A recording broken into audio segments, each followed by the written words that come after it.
boundary. Chemistry has a boundary. Biology has a boundary. Mathematics has a boundary. Chiropractic has a boundary. And that boundary is no drug, no surgery.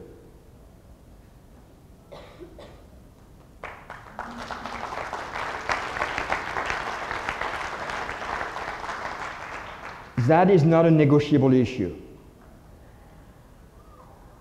But what is this principle at the very core of it? What is it that was born from spirit on September 19, 1895?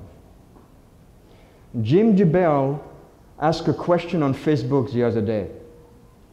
Would you go to jail for chiropractic?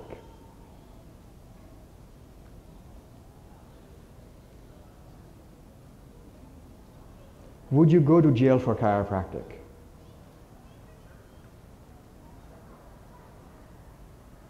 Henry Rubinstein, a lawyer, lover of chiropractic, has children at Life University, answered, the jails of today are not what they were in the past. And I went, that's true. They didn't have TV, they didn't have air conditioning, they didn't have a country club, they didn't have a gym to work out. It's true, the jail of today are not what they were in the past.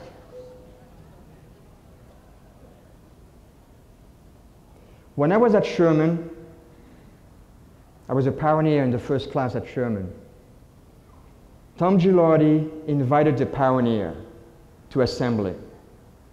And I remember Kitty Scallon going up to the podium, going, my husband and I went to jail for chiropractic. And I was a student, I was 24 years old. They didn't bring them in my first year, it was my second year in school. And I sat there and I went, those people went to jail for chiropractic. So you can go, cool, you're cool, You went to jail for chiropractic, you're really cool. Move on. Or you can inquire, what would cause an individual to go to jail willingly? Because most of them, if not nearly all of them, went to jail willingly.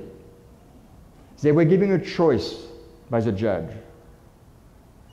You can maintain that you practice chiropractic and go to jail for 2 to 3 years,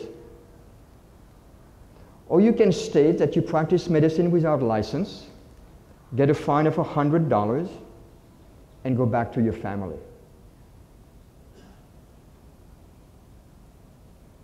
And those people stated, in due respect, Your Honor, I practice chiropractic.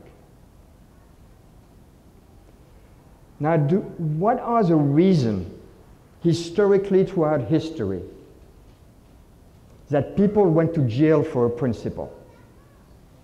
Think about it.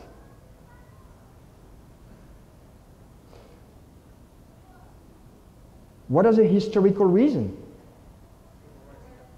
Civil right, justice, love, equal right, anti-apartheid.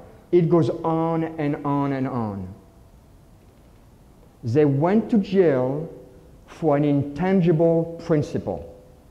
Have you ever seen civil right, justice, love, nonviolence, anti-apartheid? So the pioneer or forefathers went to jail for a principle. What is this principle? Are we today, as a profession, as a body of a profession, in touch with this principle? What is it that they saw? And by the way, all of those people that went to jail for a principle,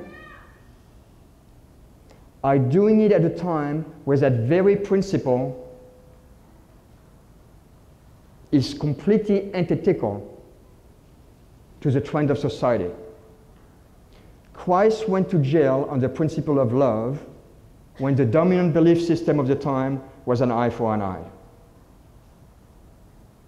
Martin Luther King went to jail for a principle that black people have the same right as white people, which was swimming upstream and against the current of society. Yeah? Mandela did the same thing in South Africa. Gandhi did the same thing in England. I mean, in India. So people went to jail for principles that are countercurrent to the consciousness of society at the time, because they saw a possibility. Because they had a vision of something possible for a better humanity. What is the principle in chiropractic? That those people, those pioneers, were willing to go to jail, that was countercurrent to society at the time, and yet they had a vision of a better humanity.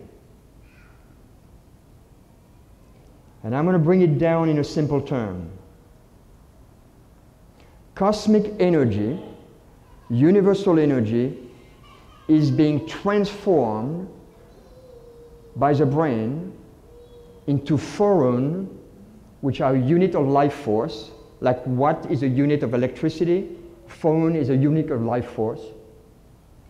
And that unit of life force travels through the nerve system to steer cell into life. That is the principle. And they saw that if there was an interference to the flow of that quantity of life force, people will have a disconnection with spirit. That people will begin to malfunction, to experience dis-ease, which may be completely asymptomatic on all levels, not just physical, mental, emotionally, life expression. So what do we know in science today? That as energy flows through matter, matter self-organizes. Yes? If we put sand on a drum and we just throw it there, and we hook up the vibration of music, which is energy, the sand will self-organize. One of the laws of biology is that the greater the energy flow, the slower the decay. Which means the greater the energy flow, the greater the level of organization is. Haven't we all witnessed people that have incredible vitality and they don't seem to decay? Nelson Mandela came out of jail in his late 70s, I believe. Don't quote me on exactly the time. Became president of South Africa. 20 years in jail. Was free in his jail while his jailers were in their own jail. The jail of their belief system. Gandhi, in his march to the salt, a 300-kilometer march, I believe, walked so fast in his late 60s that young people couldn't keep up with him. What is it that when there is such an energy flow, there is a slower decay and a greater level of organization?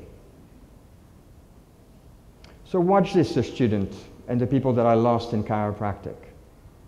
And you're in a good place, because when you're lost in chiropractic, you become vulnerable. And as you become vulnerable, you become open and receptive. How does energy travel?